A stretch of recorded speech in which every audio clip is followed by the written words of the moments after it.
पनवेल विधानसभा seat Maharashtra की Maval Lok Sabha seat में आती है और ये रायगढ़ जिले का हिस्सा है। पनवेल सीट कांग्रेस के पास है।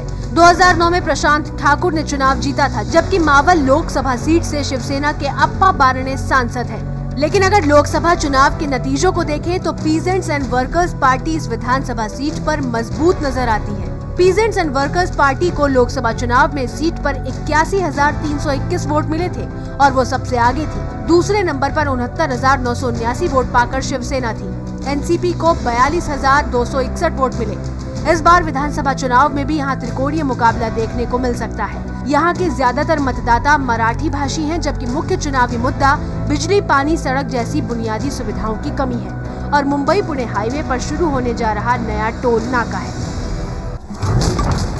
महाराष्ट्र से अब तक 35 नुक्कड़ बहस। नमस्कार, मैं हूं जितेंद्र दीक्षित। अगर आप मुंबई से पुणे या गोवा की ओर सफर कर रहे होते हैं सड़क के रास्ते, तो एक बड़ा कस्बा रास्ते में पड़ता है पनवेल नाम का।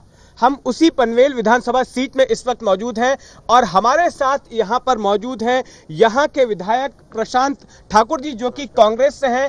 इसके अलावा विपक्षी पार्टियों से हमारे साथ बीजेपी के बाला साहब पाटिल मौजूद हैं, peasants and workers party PWP के बालाराम पाटिल मौजूद हैं। विधायक अपना काम ठीक से कर रहा है कि नहीं और उसने क्या परफॉर्म किया, इस पर पैनी नजर होती है विपक्षी पार्टियों की। तो पहले हम शुरुआत करेंगे विपक्षी पार्टी पीडब्ल्यूपी से। आप ये बताइए कि क्या विधायक महोदय ने अपना काम ठीक से अपने कार्यकाल के दौरान किया?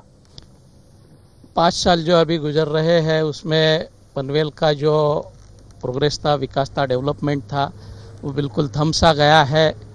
जो कि यहाँ पे विकास होना ज़रूरी था वो हुआ तो नहीं, बल्कि बिगैर विकास हुए यहाँ पे बैनरबाजी बहुत बड़े जोर शोर से हुई है।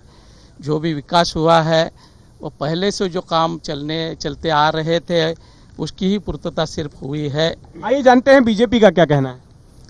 पहला मुझे ये समझता नहीं है कि विकास का डेफिनेशन क्या हो रहा है इधर, क्योंकि 21वीं शताब्दी में हम लोग आ रहे हैं। इसमें विकास क्या पिक्चर है इस पनवेल विद कॉन्स्टिट्यूंसी का। इधर हमारे पास इतना बड़ा एमआईडीसी है, इतना एमआईडीसी होने के बाद भी यहाँ हमारा लोकल जो तरुण है सो सब बेकार पड़ा है। यहाँ अगर नौकरी के लिए बड़ा कोई ऐसा प्रकल्प ना सरकार का ना खासगी, यहाँ कोई भी इधर आया नहीं 5-10 साल में। इधर जो भी अपने को अगर नौकरी मांगने के लिए हम लोग तरुण के लिए, यूथ के लिए जाएंगे तो यानी मैनेजमेंट बोलेगी कि आपके पास ये स्किल नहीं है। यहाँ स्किल डेवलपमेंट का एक भी प्रोसीजर 10 साल, 5 साल, 15 साल में कुछ भी नहीं हुआ है।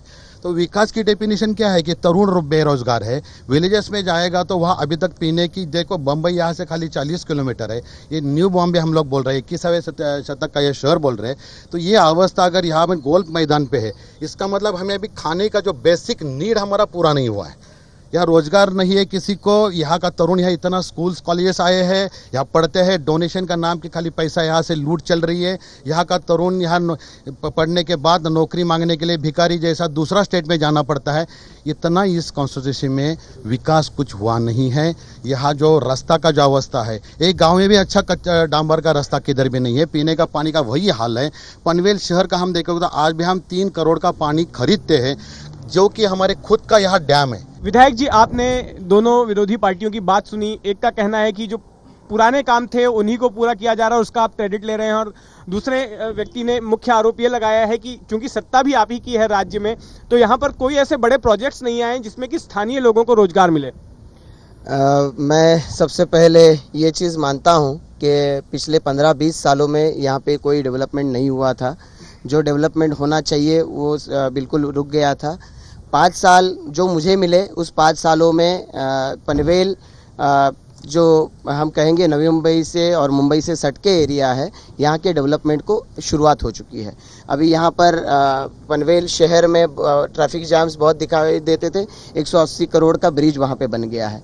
पनवेल शहर में एक रूरल हॉस्पिटल था जो कि भाड़े की बिल्डिंग में था। उसकी हालत बहुत ही बुरी थी, गंभीर थी। उसका 30 कॉट का हॉस्पिटल का निर्माण का काम शुरू हो गया। जब उसकी पहल के लिए हेल्थ मिनिस्टर आए, उन्होंने 100 कॉट का हॉस्पिटल मंजूर कर लिया। उसका काम शुरू हो चुका है, लगभग कंप्लीशन की स्टेज पे है। पनवेल में कोर्ट की इमारत बहुत पीरियड से बनने की बात हो रही थी, चर्चा हो रही थी, बात चर्चा से आगे बढ़ नहीं रही थी। मैंने प्रयास किए आदरणीय मुख्यमंत्री जी के माध्यम से, और उसके बाद वहाँ पे कोर्ट की नई बिल्डिंग जो सब डिस्ट्रिक्ट कोर्ट है उसका निर्माण का काम शुरू हो गया। तालुका का यहाँ पे स्पोर्ट्स कॉम्प्लेक्स है, जिसकी 15 साल से सिर्फ बात हो रही थी, वो काम शुरू नहीं हो पा रहा था, उसका निर्माण का काम शुरू हो चुका है। उसी के साथ साथ एडमिनिस्ट्रेटिव ऑफिसेस अलग अलग जगह पे लोगों को जाना पड़ता था, सारे एडमिनिस्ट्रेटिव ऑफिसेस एक जगह पे आए। इसके लिए बहुत टाइम से बात हो रही थी, चर्चा हो रही थी, उसके आगे कुछ नहीं हो रहा था। मैंने पहल की, रेवेन्यू मिनिस्टर से बात की, उनको कहा कि बीओटी बेसिस पे मत बनाओ वरना उसमें दिक्कतें आ जाएंगी, खुद बनाइए, और खुद उन्होंने फंड देने की बात जाहिर की। अभी हाल ही में उसका हमने भूमि पूजन भी किया है। ये सारे प्रोजेक्ट शुरू हो चुके हैं। सिडको एरिया में बहुत समय तक यहाँ पर सिर्फ अपोजिशन की बात हो रही थी, रूरल एरिया विलेजेस की बात हो रही थी। मैंने विधायक बनने के बाद में गांवों की भी समस्याएं हल करने के लिए और साथ साथ शहरों की समस्या हल करने के लिए मैंने प्रयास शुरू कर दिए। आज सिडको के माध्यम से जो रिजर्वेशंस थे, सिर्फ कागज पे थे, उनको इम्प्लीमेंटेशन करने के लिए मैंने शुरुआत की है। गार्डन्स का निर्माण शुरू हो चुका है। पनवेल में फुटबॉल स्टेडियम के निर्माण की काम का शुरुआत हो रही है। कामोठा में कुश्ती के लिए वहाँ पे मैदान बन रहा है। कलमबोली में जो ग्राउंड थे बन नहीं रहे थे, उसका निर्माण का काम शुरू हो गया। हॉकर्स प्लाजा कोई बात नहीं करता था। Fish market, vegetable market, mutton market, इसकी कोई बात नहीं कर रहा था। ये सारे काम शुरू होने चाहिए, इसके लिए सिडको के ऊपर मैंने जोर दिया है, काम शुरू हो रहे हैं। प्रशांत जी, एक और बड़ा मुद्दा है जिसका कि असर न केवल आपके विधानसभा क्षेत्र के लोगों पर पड़ेगा बल्कि पुणे और मुंबई के रहने वाले लोगों पर भी पड़ेगा, और वो है एक नया टोल शुरू होने जा रहा है। जब आप मुंबई पुणे के बीच में सफर करते हैं तो वैसे ही काफी महंगा टोल चुकाना पड़ता है लोगों को, उस पर एक और नया टोल आपकी सरकार जनता पर लाद रही है। ये टोल यहाँ पे बैठ रहा है, बड़ा रोड बन चुका है 24 किलोमीटर का। अभी ये टोल पनवेल में बैठ रहा है। आपने कहा सही बात है कि ये टोल, एक और टोल यहाँ पे आ रहा है। अभी ये टोल की पॉलिसी के बारे में मैं अभी नहीं कहूँगा, मैं यही कहूँगा कि ये टोल जहाँ पे बैठ रहा है वहाँ पे खारघर, कामोठा, कलमबोली 3 बड़े शहर उसके इर्द गिर्द है। पनवेल तालुका का पूरा डेवलपमेंट यहाँ पे हो रहा है। इन सारी डेवलपमेंट को, सारी टाउनशिप्स को, सारे गाँवों को एक ही आने जाने के लिए रास्ता है, और रोजमर्रा की ज़रूरतों के लिए उस रोड से गुजरना पड़ता है। ये टोल बिल्कुल ना लगे, इसके लिए गवर्नमेंट के पास में मैंने एजिटेशन किया, सीएम साहब को हमने रिक्वेस्ट किया, और सीएम साहब ने कहा कि ये टोल स्थानीय लोगों को बिल्कुल नहीं लगेगा। इसके लिए मैं बहुत पॉजिटिव। टोल को लेकर तो आप भी विरोध कर रहे थे। टोल का जो मसला अभी आपने बताया है, ना तो यहाँ के स्थानीय लोगों की वो मांग थी, ना उनकी ज़रूरत थी। जो लोग मुंबई से पूना जाते हैं उनका ट्रैवल फास्ट हो, इसके लिए वो रोड बनाया गया है। तो हमारी यही भूमिका है कि पनवेल के इर्द गिर्द के जो इलाके हैं उन लोगों को ये टोल नहीं लगना चाहिए, और हम लगने नहीं देंगे, चाहे कुछ भी करना पड़े। ये टोल से हम एस्केप मिला के ही रहेंगे। बीजेपी की क्या भूमिका? ये टोल हमें चाहिए ही नहीं। हम तो बोल रहे थे कि 46 MH046 और 40 MH06 ये 2 ही गाड़ियाँ नहीं, लेकिन MH046, MH06, MH43 जो न्यू बॉम्बे भी इसके अंदर आता है, और जो भी सेकेंड हैंड गाड़ी लेने वाले बहुत कुछ लोग यहाँ रहते हैं, जो कि MH12 भी रहेंगे, MH1 भी रहेंगे, कहीं भी ओल्ड गाड़ी लेने वाले सभी को एग्जाम्पशन इधर से मिलना चाहिए। इस सीट पर जो परफॉर्मेंस लोकसभा चुनाव के दौरान आपकी पार्टी ने किया, आगे रही यहाँ पर सबसे, आपको कॉन्फिडेंस है कि वही परिणाम विधानसभा के वक्त भी होंगे? एमएलए साहब को डेवलपमेंट नजर नहीं आया। पूरे कलमबोली के सोसाइटी का मैंने विजिट किया है, पूरे खारघर के सोसाइटी का मैंने विजिट किया है।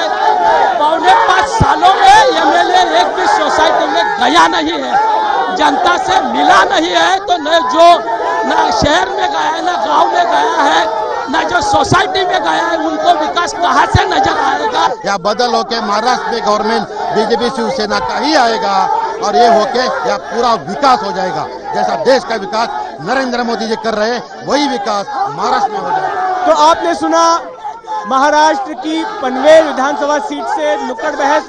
यहाँ पर साफ नजर आ रहा है कि त्रिकोणीय मुकाबला होना है। आपसे फिर मुलाकात होगी किसी और विधानसभा सीट पर नुक्कड़ बहस करते हुए। कैमरामैन सचिन शिंदे के साथ जितेंद्र दीक्षित, एबीपी न्यूज, पनवेल।